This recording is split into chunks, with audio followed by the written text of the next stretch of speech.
Bonjour à nouveau et bienvenue sur The Master's Voice. Je suis Célestial et vous êtes les bienvenus sur cette chaîne. Aux anciens comme aux nouveaux abonnés, vous êtes tous très bienvenus. Aujourd'hui, j'aimerais faire une courte lecture d'un passage des Écritures qui m'est venu à l'esprit alors que je me préparais à enregistrer la prochaine vidéo. Nous sommes dans la série sur l'Amérique où nous examinons la nation américaine, l'Amérique, et je partage les paroles prophétiques que le Seigneur Dieu m'a données au cours des 8 dernières années. Donc, je présente les prophéties soit par thème, soit je les partage au fur et à mesure que le Seigneur Dieu pousse mon esprit à les révéler. Et en ce moment, nous parcourons, ou j'essaie de parcourir, une prophétie d'archives que le Seigneur m'a donnée en novembre 2020. Une prophétie que, je dois l'avouer, je n'étais pas vraiment poussée à partager. Mais maintenant, le Seigneur Dieu a mis sur mon cœur que je dois révéler ces choses, que ces choses doivent être connues. Je dis toujours sur ce blog que ce blog est un projet pour la gloire du Seigneur Jésus-Christ. Ces paroles sont celles qui m'ont été données par le Père Céleste, Dieu, et je les partage fidèlement, en espérant adopter le ton et la structure qui plairaient le plus au Seigneur. Je n'y ajouterai rien et je n'en laisserai rien de côté. Par conséquent, à tous ceux qui pensent peut-être que le blog est partial ou orienté, je vous demande de comprendre que c'est le cœur du Seigneur envers les nations.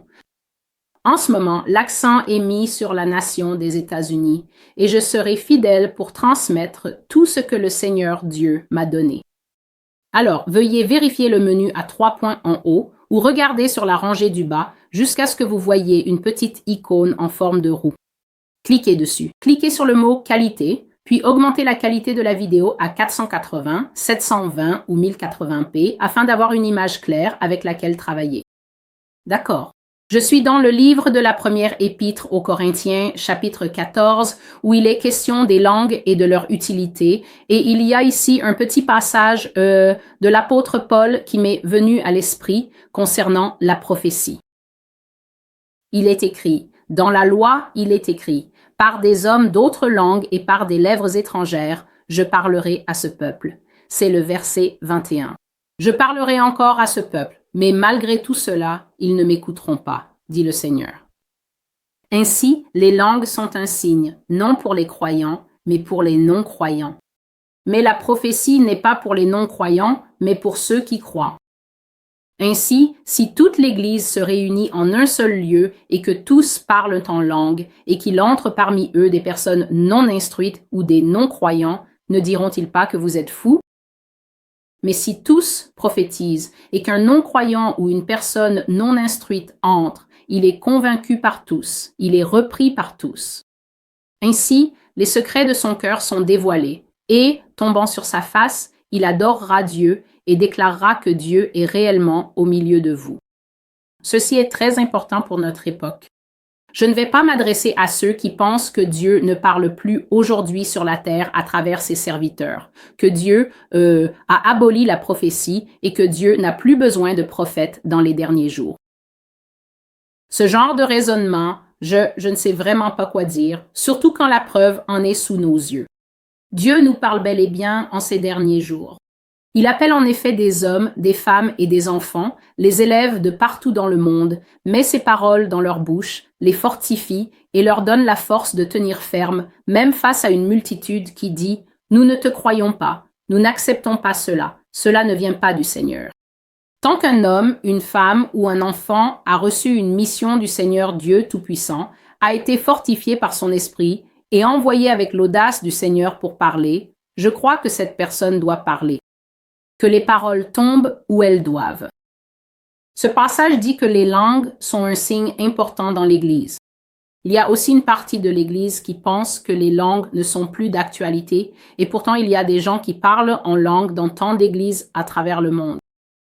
Il est donc dit que les langues sont un signe, mais ce n'est pas un signe pour ceux qui ne croient pas ou qui ne connaissent pas le Seigneur Jésus-Christ. Les langues sont un signe pour les croyants.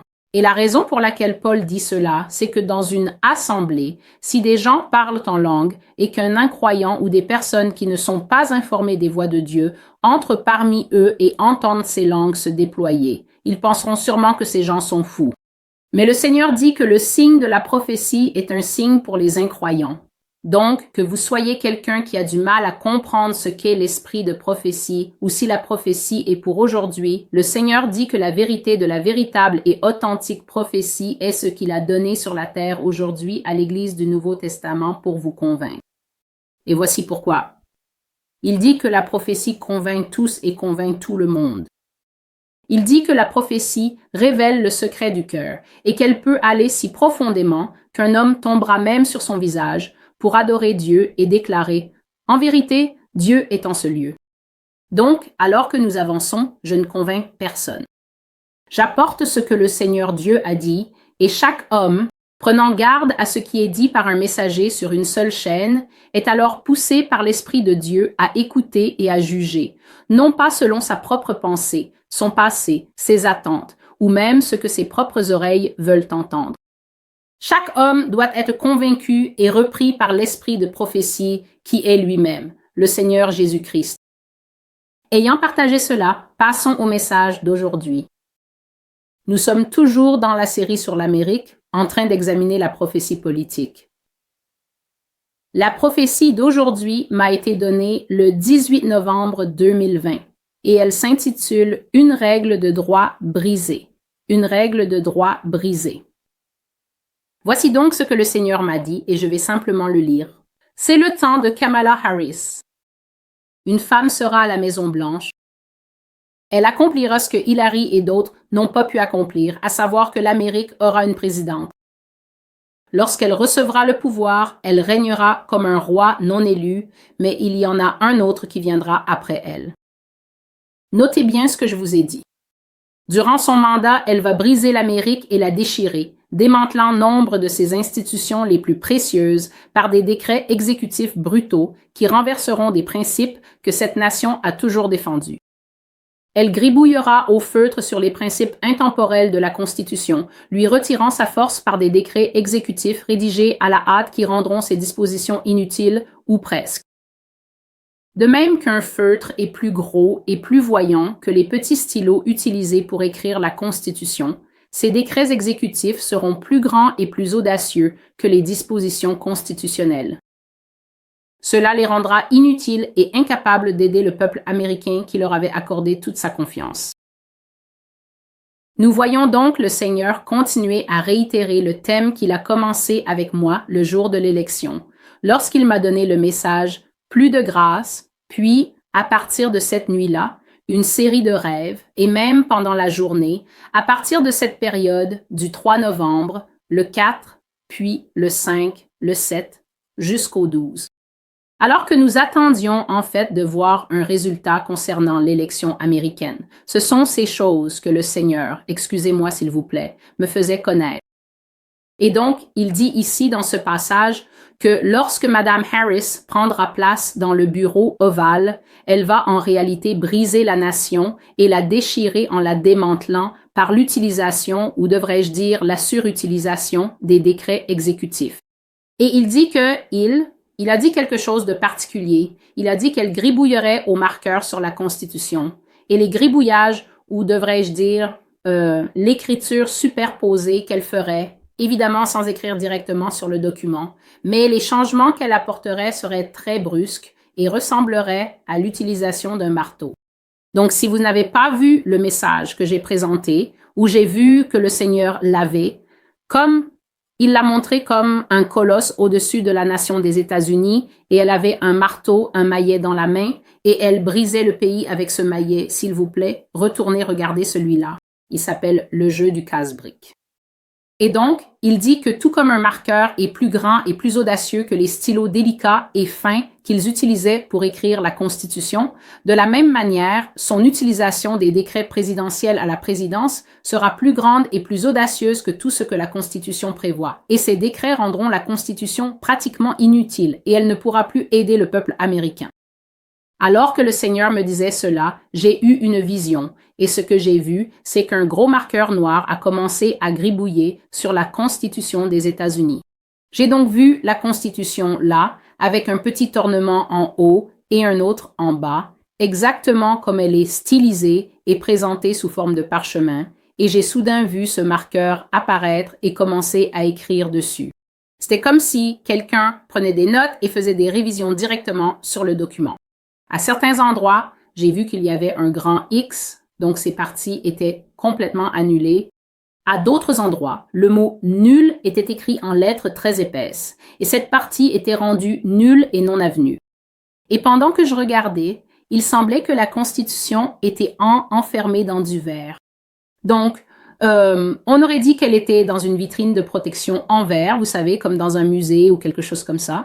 Vous savez, c'est un document sacré qui est gardé en sécurité. Et pourtant, d'une manière ou d'une autre, ce marqueur arrivait à écrire sur la surface du verre et l'écriture apparaissait sur le document. Donc, il écrivait à travers le verre. Et cette écriture était tellement présente qu'au final, le résultat était que tout ce que le marqueur écrivait devenait l'écriture principale sur le document. Voilà donc la vision que le Seigneur m'a montrée. Puis il m'a dit, « Elle prendra le pouvoir et elle régnera. Mais encore une fois, je te le dis, quelqu'un viendra après elle sous peu. Et c'est celui-là que la nation américaine doit surveiller et attendre. » Voilà, c'est la fin de ce que le Seigneur m'a montré. Et je voudrais simplement préciser ici que ce n'est pas la première fois que je parle du sort de la Constitution des États-Unis et de ce qu'il en adviendra dans les temps à venir. Ce que Dieu a montré, c'est que de plus en plus de pouvoir sera aspiré hors de ce document par l'utilisation et la surexploitation du pouvoir exécutif, jusqu'à ce qu'il ne soit vraiment plus capable de protéger quoi que ce soit pour le peuple. J'ai donc apporté de très nombreuses prophéties sur cette chaîne, et l'une d'elles disait « Amérique, tu verras une augmentation des perquisitions et des saisies en raison de toutes sortes de préoccupations telles que la sécurité nationale et même certaines en l'honneur du coronavirus, et Dieu a utilisé cette expression dans une prophétie. En l'honneur du coronavirus, tu verras une augmentation des perquisitions et des saisies sans mandat. Vous verrez des invasions de domiciles et de propriétés par la force armée qui auront lieu sans les documents appropriés. Vous verrez également une opposition et une résistance venant d'en haut contre le droit de porter des armes et de défendre votre maison, vous-même et vos biens. Donc, vous pourriez vouloir visiter le blog et regarder les articles Apocalypse 13, ainsi que Invasion de domiciles imminentes, et je mettrai les liens ci-dessous. Ce sont aussi des vidéos, donc si vous préférez regarder plutôt que lire, vous pouvez le faire. Un autre domaine sera l'utilisation accrue des décrets exécutifs et des pouvoirs d'urgence, et il y a d'ailleurs un article intitulé « Pouvoir d'urgence ». Lorsque je suis retourné consulter cette prophétie en particulier, je dois vraiment rendre à Dieu ce qui lui revient, car j'ai reçu celle-ci, je crois que c'était le 9 février 2020. Et si vous vous souvenez, le 9 février, c'était avant que nous sachions que le coronavirus allait fermer les frontières des États-Unis, paralyser l'économie et même restreindre les déplacements entre régions au point que vous ne pouviez même pas quitter votre État et, à certains moments du confinement, vous ne pouviez même pas quitter votre quartier. Donc ici à New York, il était impossible de sortir du Queens pour aller à Brooklyn ou à Manhattan. On nous disait qu'il fallait rester confiné chez nous. C'était avant même que les couvre-feux ne soient instaurés. C'était avant qu'il y ait les ordres d'urgence nous disant qu'il fallait nous laver, porter des masques en public sinon, ou qu'il fallait rester à 6 pieds de distance. Sinon, on voyait tellement de policiers dans la rue faire respecter ces règles, allant même jusqu'à verbaliser les gens et il y a eu pas mal d'altercations violentes lorsque des personnes refusaient de s'y plier. Nous avons vu la garde nationale déployée dans de nombreux États. Je sais qu'ils étaient ici à leur meilleur à New York, contrôlant même les plaques d'immatriculation dans le Lincoln Tunnel et renvoyant des gens en disant « Vous ne pouvez pas entrer dans New York avec ces plaques ». Donc maintenant, quand vous relisez ce message en particulier, pouvoir d'urgence, vous pouvez voir à quel point tant de choses qui se sont produites en 2020 avaient été prédites par le Seigneur avant même que 2020 ne commence vraiment. Tout ne s'est pas encore accompli, mais je n'ai absolument aucun doute que ce que Dieu a dit arrivera. Un autre droit qui sera bafoué est la liberté d'expression. C'est ce que le Seigneur a dit, que le droit de ne pas être d'accord et de protester pacifiquement ou autrement sera marqué par la montée d'une présence visible et intimidante de l'armée américaine qui sera dans les rues des États-Unis, accompagnée de sa machine de guerre. J'ai donc parlé de la machine de guerre dans un autre message, et ce que cela signifie essentiellement, c'est tous les chars, toutes les unités SWAT, tout ce qui couvre les visages, les matraques et aussi les engins lourds. Tout ce qui sert à créer une présence très puissante, visible et intimidante dans ces États-Unis aura bel et bien lieu. Vous pouvez consulter la publication Vision de l'Amérique pour obtenir plus d'informations à ce sujet. Et puis, j'ai été poussée à en consulter encore un autre, parce que s'il y a bien une chose que j'aimerais faire au nom du Seigneur, c'est montrer sa cohérence, sa continuité, et le fait qu'en gros, il vise toujours juste. Donc, ceci vient du message POTUS, et je ne me souviens plus de la date, mais c'était aussi il y a longtemps.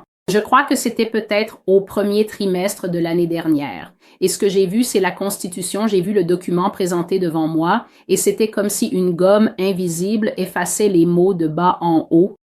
Donc, absolument tout ce qui était minutieusement écrit sur le parchemin ancien était progressivement effacé de bas en haut. Et les mots, vous savez, se désagrégeaient lentement en petites lettres individuelles. Et ces lettres s'envolaient au gré du vent. Et finalement, tout a été complètement effacé.